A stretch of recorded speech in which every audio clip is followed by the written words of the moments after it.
Welcome back नाजरीन। बात की जा रही है कि शहर कायद में और ख़ास तौर पर ज़िला कोरंगी के अंदर जिस तरह से वारदातें बढ़ती चली जा रही हैं, उसकी रोकथाम के लिए पुलिस ऑफिशल्स किस तरह से कोशा नज़र आ रहे हैं और क्या काम करते नज़र आ रहे हैं। आज भी K21 न्यूज़ की टीम को यह रमाल बनाया गया। हमने पहले सेगमेंट में बात की।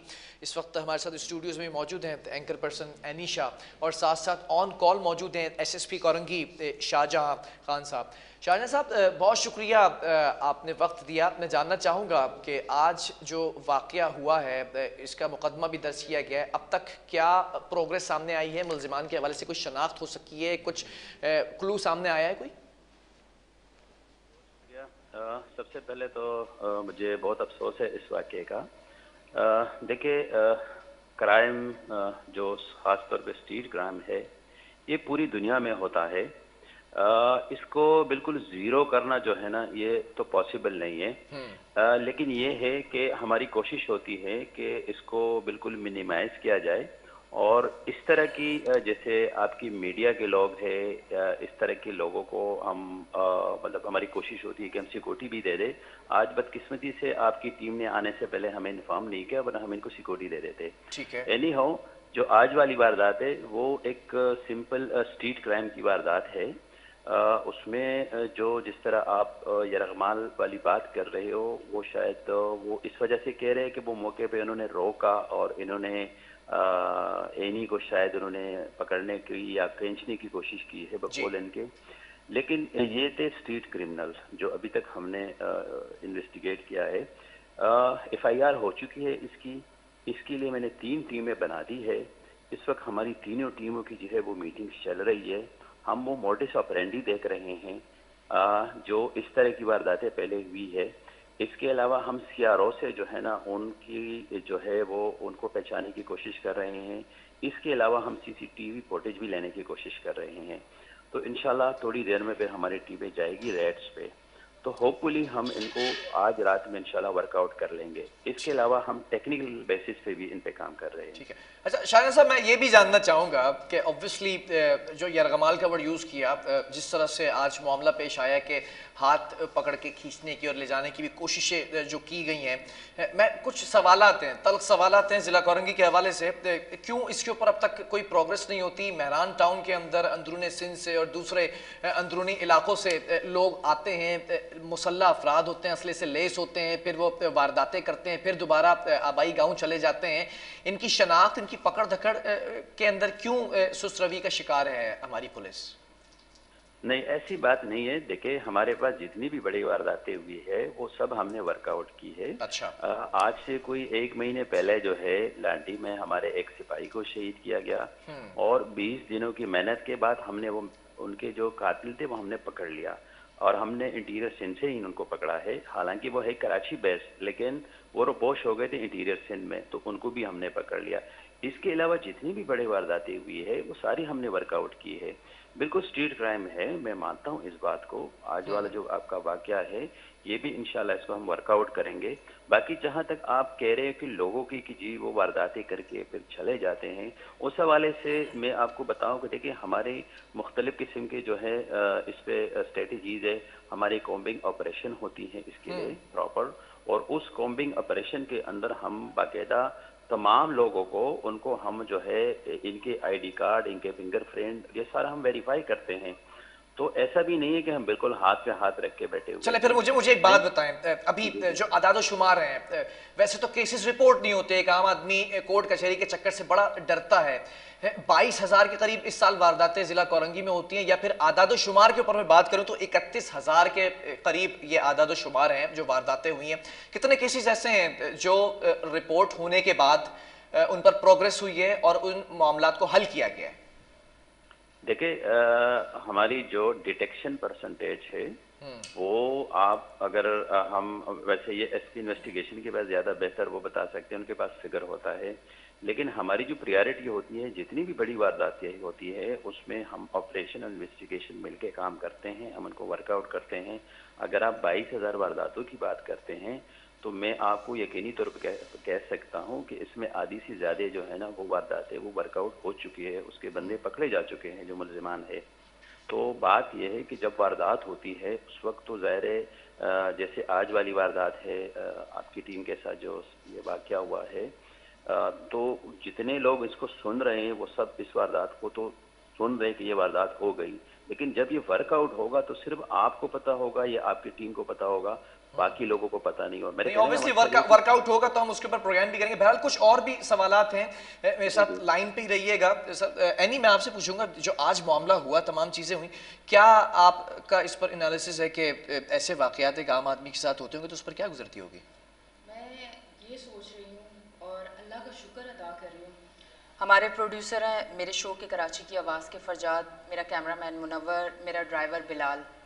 बिलाल को मारा गया, उसके बाद पहले हमारे एक कैमरामैन के ऊपर पिस्टल लोड करके रखी गई, ठीक है। उसके बाद हमारे प्रोड्यूसर पे रखी गई। ठीक है। हमने कोशिश की अपने कैमरे को बचाने की, और आप यकीन करें इस सिचुएशन के लिए हम लोग तैयार इन रहते दी हैं। एंड आपको हरेस किया गया? जी बिल्कुल, हम इस सिचुएशन के लिए तैयार रहते हैं कि हम जा रहे हैं बाहर शो करने, कुछ ना कुछ हो सकता है। मैं ये सोच रही हूँ जो आम शहरी बाहर निकला है सौदा लेने या फैमिली के साथ निकला है, मैं आज उनको फील कर रही थी कि उनकी क्या हालत होती होगी। ठीक है। और मैं एक चीज और कहना चाहूंगी, मैं ये कहना चाहूंगी कि एक आम शहरी जब बाइक पे निकलता है तो पुलिस वाले उसको रोक के 4 चीजें उससे बरामद कर लेते हैं जो उनके पास नहीं होती हैं। अच्छा। ऐसे क्राइम करने वाले लोग एक दिन में 4 घंटे के अंदर 6 वारदातें कर रहे हैं और पुलिस वाले सोए हुए हैं। ठीक है, मैं एसएसपी साहब, शाहजहां साहब, मैं जरा आपकी तरफ बढ़ूंगा। सवालात कुछ यूं हैं कि कौन कौन से ऐसे जराइम हैं जिनका मैं तस्करा करूं। अगर मैं मंशियात के हवाले से बात करूं, मैं गुटके के हवाले से, जिसके ऊपर सुप्रीम कोर्ट के ऑर्डर्स भी हैं, और कोरंगी के ही एक वकील हैं जिनका केस जो है वो पुटअप हुआ है अदालत में और उसके ऊपर मामला चल रहा है, इन तमाम चीज़ों की रोकथाम आपके लिए कितना ज़रूरी है? क्योंकि आप जिस ओहदे पर फाइज हैं, तमाम चीज़ों को मॉनिटर कर रहे हैं, क्या इन तमाम चीज़ों को रोक लिया गया है अब तक? अभी आज की अपडेट। जी बिल्कुल बिल्कुल, मैं इसके लिए आपको यकीन से कह सकता हूँ कि तमाम चीज़ों को रोका गया है। और इस हवाले से जो हमारी प्रोग्रेस रिपोर्ट थी वो लास्ट टाइम उसको हाई कोर्ट में पेश कर दिया गया है, और उस पे जो वकील, जो मुजम्मिल की आप बात कर रहे हैं, वो खुद वहाँ प्रेजेंट था, वो भी मुतमईन था, और उस हमारे जवाब से हाई कोर्ट भी मुतमईन हो गई, और उन्होंने उसके बाद कहा है कि रेगुलर बेसिस पे जो है इसी तरह की ये कार्रवाइयाँ चलती रहें और हर महीने हमारे पास ये रिपोर्ट आती रहे। उस पर मैं आपको ये कह सकता हूँ कि इस वक्त कुरंगी डिस्ट्रिक्ट में कहीं आपको गुटखा इस तरह खुलेआम नहीं मिलेगा।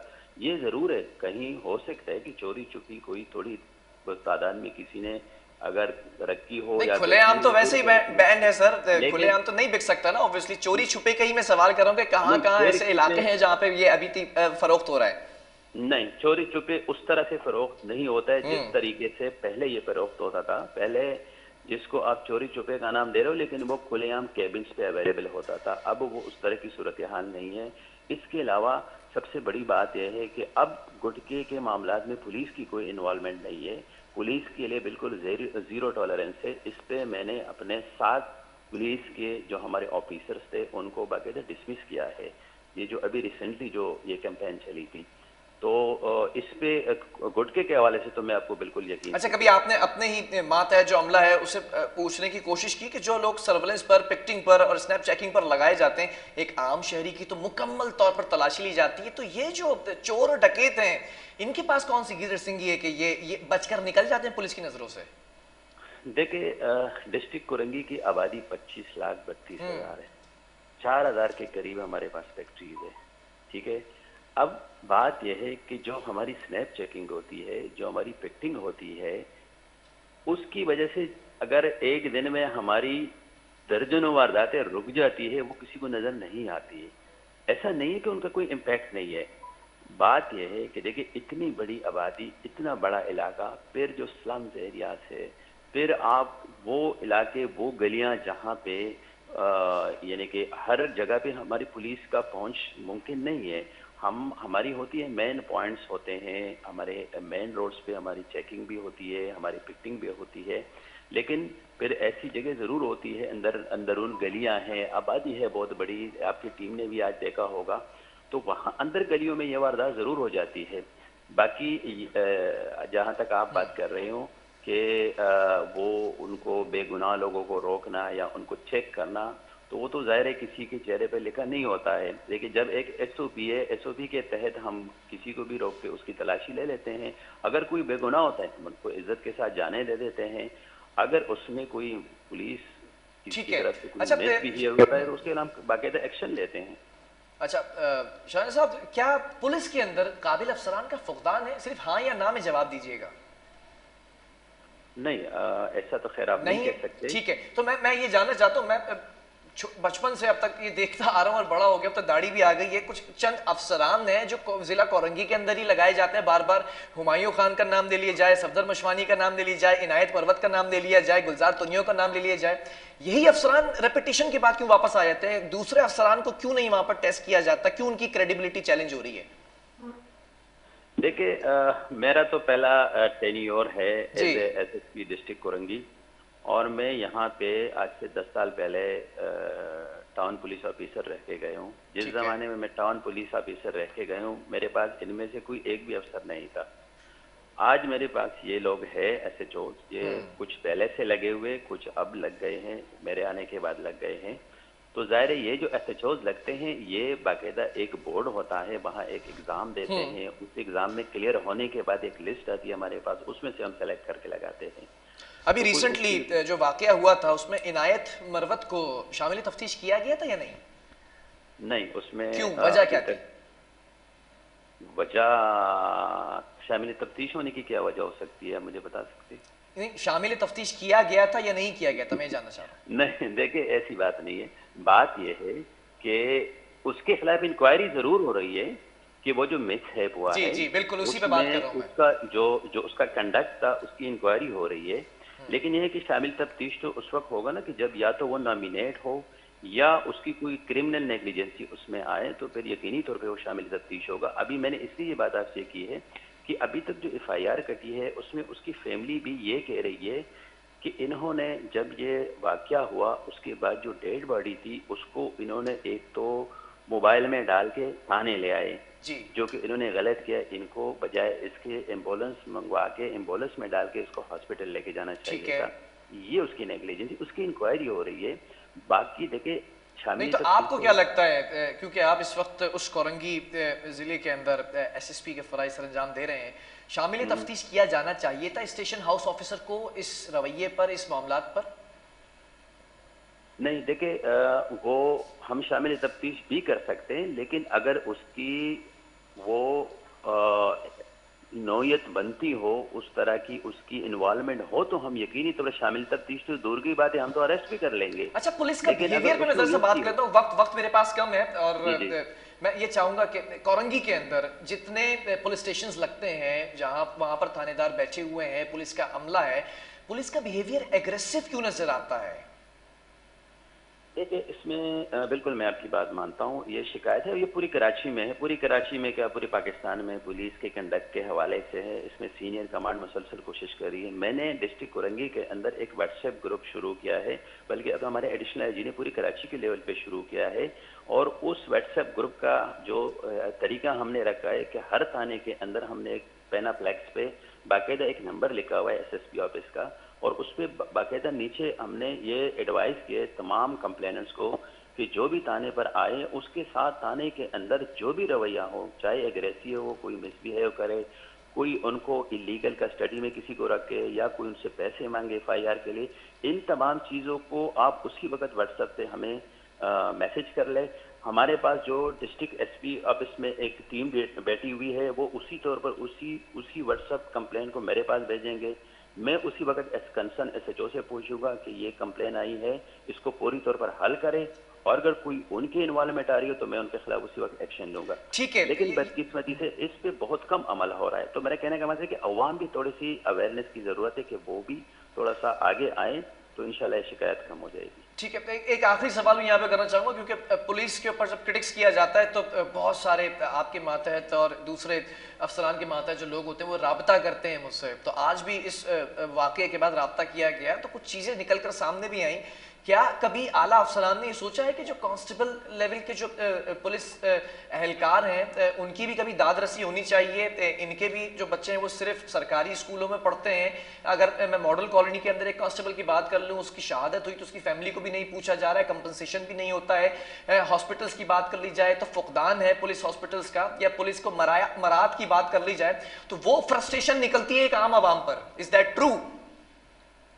देखिए, अगर एक पुलिस कांस्टेबल यह सोचे कि मेरा बच्चा जो है वो किसी ऐसे स्कूल में पढ़े कि जहाँ 50,000 की फीस हो, तो ये तो जाहिर है उसमें तो फ्रस्ट्रेशन उसको हो सकती है। लेकिन जहाँ तक हम नॉर्मल सिचुएशन की बात करेंगे तो यकीनी तौर पर इस वक्त जितनी फैसिलिटीज हमने मतलब हमारी सीनियर कमांड ने पुलिस को दी है, इस वक्त हमारा वेलफेयर ब्रांच है, इसके लिए बाकायदा वो काम करते हैं। हमारा जो है TCF जो है उनसे हमारा बाकायदा एक मुआहदा है जिसमें हमारी पुलिस के बच्चे को 50% पे एडमिशन देते हैं। इसके अलावा जितने बच्चे अच्छे नंबरों से पास करते हैं उनको बाकायदा स्कॉलरशिप दिए जाते हैं। तो ऐसी बात नहीं है। जहाँ तक आप मॉडल कॉलोनी की बात कर रहे हैं उसमें एक तरीक़ेकार है, एक SOP है, उसके तहत उनको तमाम राहत मिलेगी। उनकी देखिए जो शहादत हुई है उसकी जो कंपनसेशन है वो भी उनको मिलेगी, जो इमीडिएट रिलीफ फंड होता है वो भी उसी वक्त उनको मिल गया है, मुझे पता है। और इसके अलावा जो है आगे उनके बच्चों को जो नौकरी देने का है वो भी उनको मिलेगी। तो वो ज़ाहिर एक तरीक़ेकार के तहत होगा। ठीक है, बहुत शुक्रिया। SSP कोरंगी शाहजहां खान हमारे साथ ऑनलाइन ऑन कॉल मौजूद थे। एनी आपका भी बहुत शुक्रिया, और मैं आज इस पूरी टीम को भी सैल्यूट पेश करता हूं कि जिस तरह से बुर्दबारी से इन तमाम चीज़ों का सामना किया और पुलिस ने इन दी एंड आकर कोऑपरेट किया, विच इज़ वेरी गुड। लेकिन जो एक आम आदमी है जिस तरह से वो ठोकरें खाता है और जिस तरह उसकी दाद रसी नहीं होती है, तो इस पर बड़े सवालिया निशान है पुलिस डिपार्टमेंट के ऊपर। बहरहाल वक्फा लेंगे, इसके बाद एक और स्टोरी है उस पर भी बात करेंगे।